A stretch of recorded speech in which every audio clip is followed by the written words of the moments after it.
Aos 83 anos, o sociólogo polonês Zygmunt Bauman é um dos mais importantes pensadores contemporâneos. Autor do conceito de modernidade líquida, ele tem criticado em seus livros as relações humanas cada vez mais pautadas pela superficialidade e pelo consumismo. Ele tem analisado em suas obras esses efeitos tanto nas relações de trabalho quanto de amizade e até mesmo amorosas. Bauman é autor de mais de 50 livros, a maioria deles publicados também no Brasil. Em seu mais recente livro, A Riqueza de Poucos Beneficia Todos Nós, ele critica a desigualdade crescente no mundo. Eu perguntei a ele como conciliar a necessidade de inovação nas escolas com a pressão para que novas tecnologias sejam incluídas no ambiente escolar. People develop multitasking because most of young people have several gadgets, electronic gadgets, not one. They have a mobile, they have an iPad, they have a laptop and so on. They look at television, they have radio. Each one of them may offer something at this moment. Whenever I'm concentrating on one stream of information, I am losing, I am missing some others. That's a tragedy. The ability of attention, of focusing attention, is tremendously important, condition of successful education. Without developing this ability, you can't really hope for gaining from education, which in principle it is able to deliver, on condition that you have developed your attention, your ability to go in depth, to postpone the results, not demand immediate result of what you are doing, and getting bored and disappointed once you don't get it right away.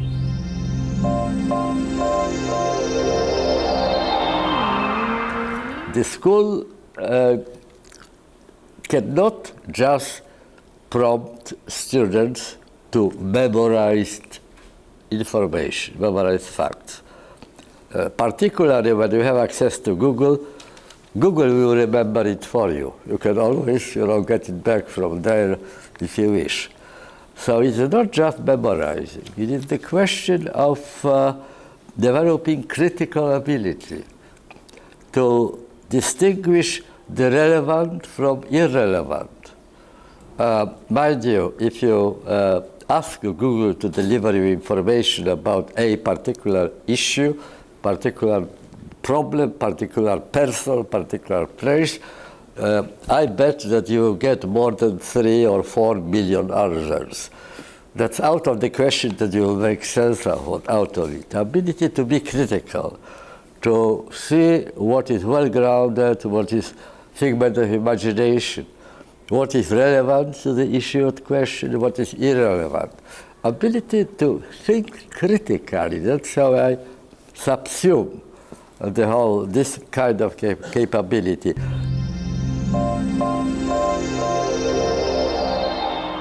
The young of today have success to all people with their cell phone, with global positioning system, access to all places, with the internet to all knowledge. So, on the one hand, young person confront a world which is stuffed with electronic communication, so it allegedly, ostensibly gives absolute freedom to get access everywhere. But the result of that you can access all that knowledge which exists, which is much beyond the containing capacity of human brain. Instead of advice, lesson, instruction, briefing, what to do with yourself, how to create the kind of identity you would require, you are suffocating with the excess of information. And that creates the feeling of uncertainty. Search for certainty results in the condition of uncertainty. in order to get the certainty, we produce knowledge. We are so eager to produce it that we produce excess of knowledge, which creates, contrary to the motive, creates condition of uncertainty. When I was a young person, like contemporary students, I believed, together with my contemporaries, that what stands between us and fulfillment of our purposes, of our dreams, is the absence of sufficient information. If we only could get more of information, then we would be in our own, we would be able to act as we really want and find the action effective. Now I believe that it's rather the other way around, excess of information which creates this situation. People are off-put, frightened to some extent by the grandiosity of the task which they confront. Another tremendously important ability, mental ability, which Internet doesn't support really, or even counteract against, is the ability of synthesis. The great biologist E.O. Wilson put it very nicely. He said, we are drowning in information while starving for wisdom. Well, it follows from what I said a moment ago. If you get snippets instead of total picture, then you find it tremendously difficult to make sense out of it. It's just a sack of potatoes, each potato separate. It doesn't amount to any totality.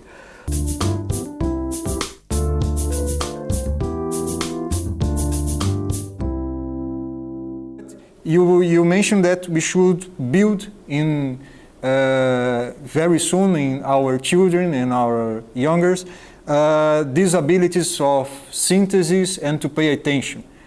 Do you think that we should protect children from technology since the beginning in order to they develop these abilities, or this is a process that, given the fact that the world is using technology, we should interact with this technology to build these abilities? I don't believe that's a solution, really. I wish it could be so easy to achieve. Separation from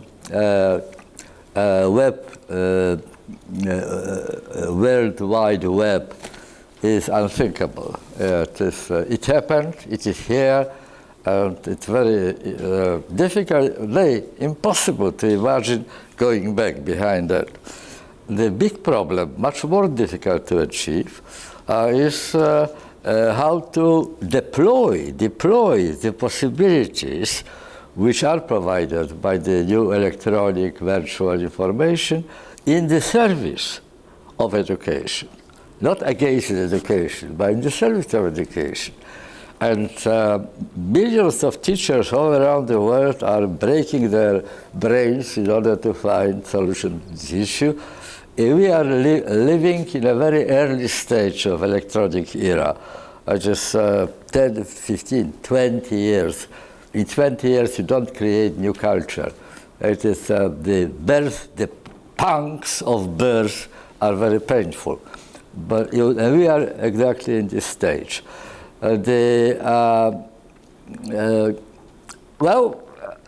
Some manifestations of what's going on really should be reacted to, and students should be protected against it. For example, the stripping young people of their quality of attentive being, which sets a goal and pursues the goal. Well, when I was young, our guru of my generation was Jean-Paul Sartre. He advised us to set each one of us a projet de la vie, project for the whole life. When I was retiring from the university, it was already a quarter of a century ago, when I were telling the students what Jean-Paul Sartre said, they laughed. Project for life? Oh, I would be very happy if I could have a project for next year. Things are changing extremely quickly, very often beyond recognition. And we are constantly in the need, we are forced to reinvent ourselves. Asserting your own identity is not a one-off task. It is a task which you have to attend to permanently, because surroundings are changing, opportunities are changing. It reflects itself on the working of brain, but also on human behavior, on human expectation. The problem is, for example, that young people think about going to study a particular topic, particular subject, which has the opportunity of offering them an interesting past lifetime job. Plum job, a good job, well-paid job, doesn't matter what values students apply, but they want to have a connection with discipline for which there is social demand. And that's quite rational. Of course, if there is no demand, well, what would I do with all that? I say I need to support myself, family, and so on. The difficulty is that university studies take 4 or 5 years. What was very much in demand at the beginning, when you were choosing your direction of study, could lose demand completely when you graduate. The planning in the long distance is impossible. On the other hand, I would like to emphasize that it is the nature of education that it does bring very, very long-term effects. There is a Chinese proverb going back to time of Confucius, even before the ancient Greeks invented the idea of paideia. We are all inheritors of paideia. Contemporary education is a commentary to ancient Greek paideia. Well, this proverb, Chinese proverb, this folk wisdom of China is that if you plan for a year, sow corn. If you plan for for 10 years, plant a tree. If you plan for 100 years, educate people. That is really the long-term weapon which human culture possesses. It brings results not immediately, but it decides about the future, how the sociology will develop.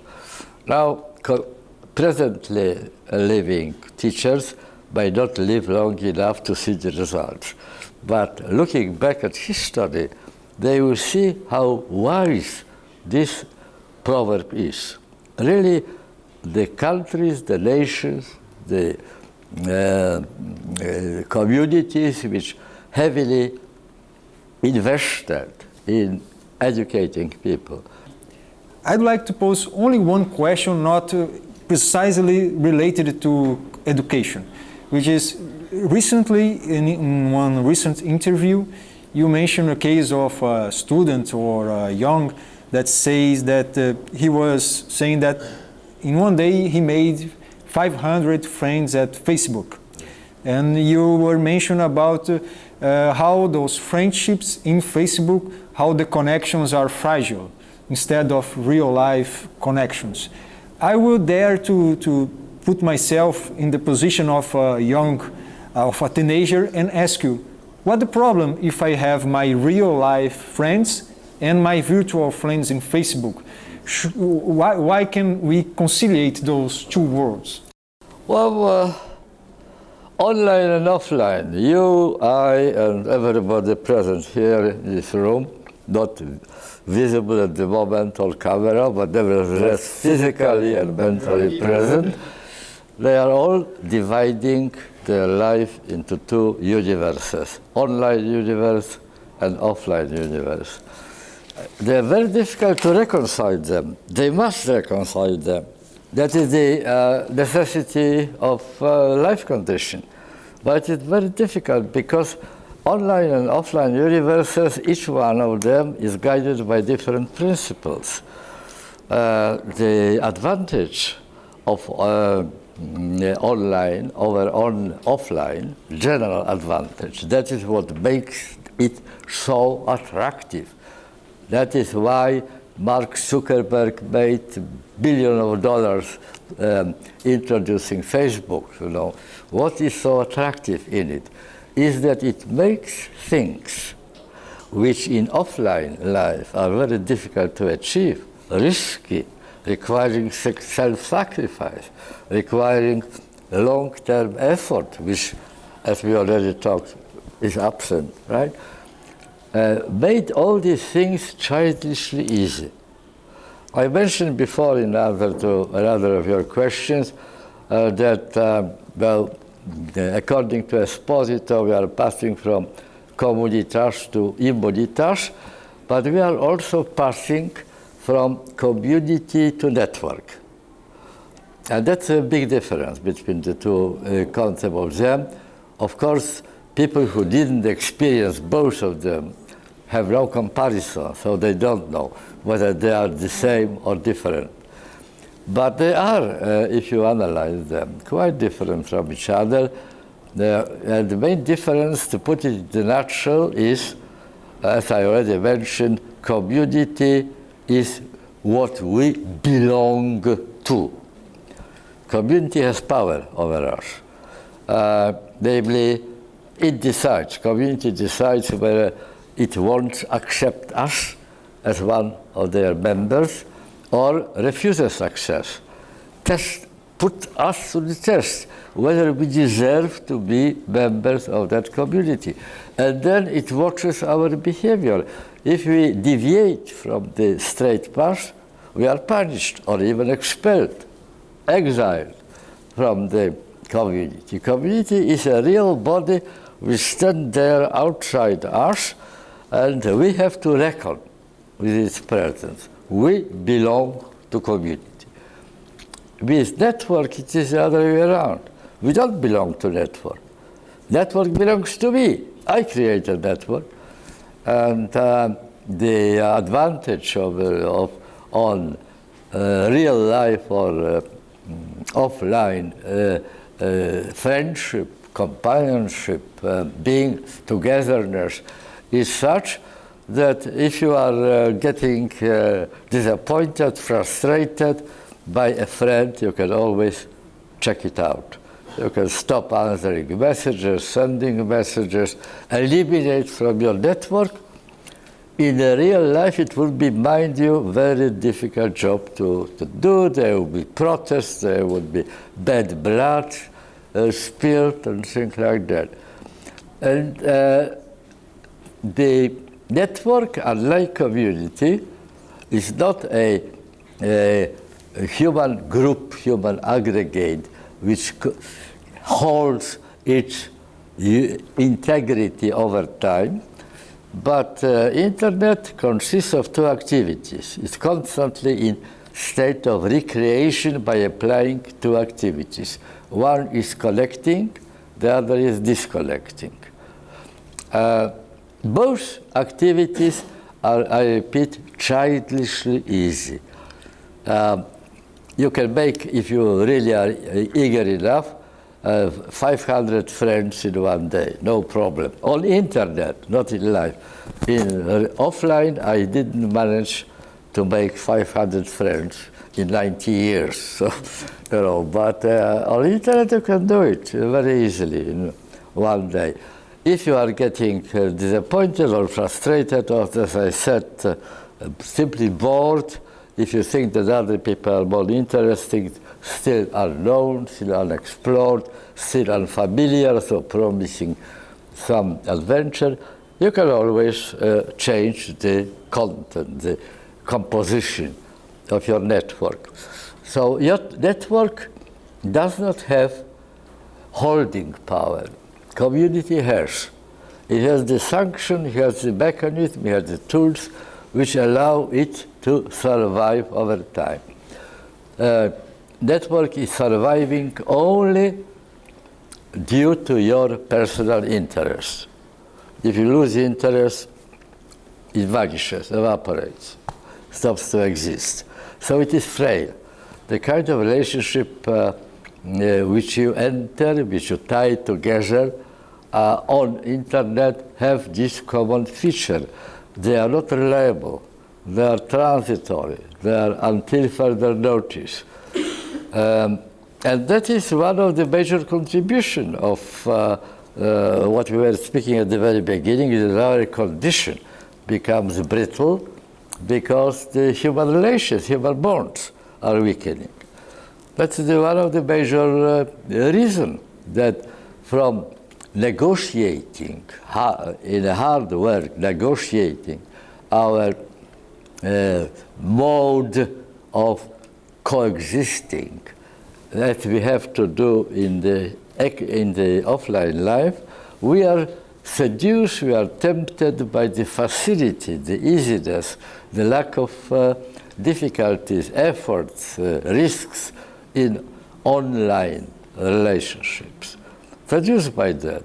And I think that quite a few young people are dreaming about remaking the offline life on the street, in the school, in the family, even in the workplace, after the pattern of online. Make it more like online, rather than making online more adjusted to the realities of life.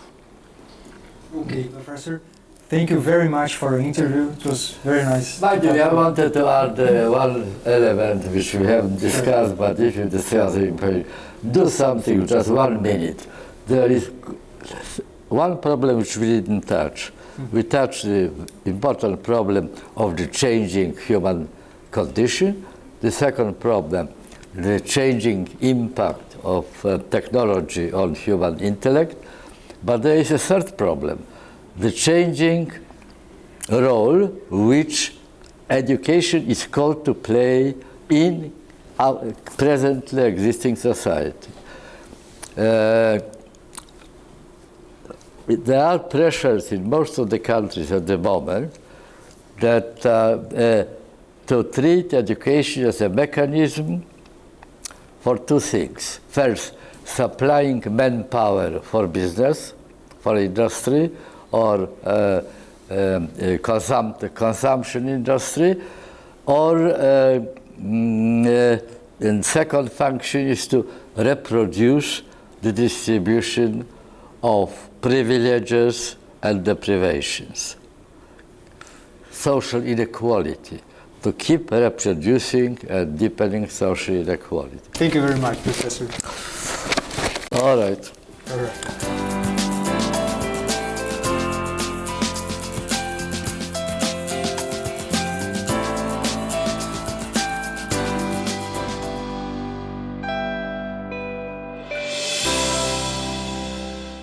Eu conversei com o sociólogo polonês Zygmunt Bauman. Falamos sobre o papel da escola e do educador, o que esperar deles nesse novo cenário, nesse novo mundo cercado de informações por todos os lados. Para Bauman, é essencial que o jovem de hoje desenvolva duas habilidades, a de atenção e a de síntese. Elas são necessárias porque nenhum ser humano hoje é capaz de absorver tantas informações. É preciso saber focar no que é mais importante, filtrar aquilo que não é necessário e saber fazer uma síntese disso para se preparar para esse mundo cada vez mais influenciado por tantas fontes de informação ao mesmo tempo.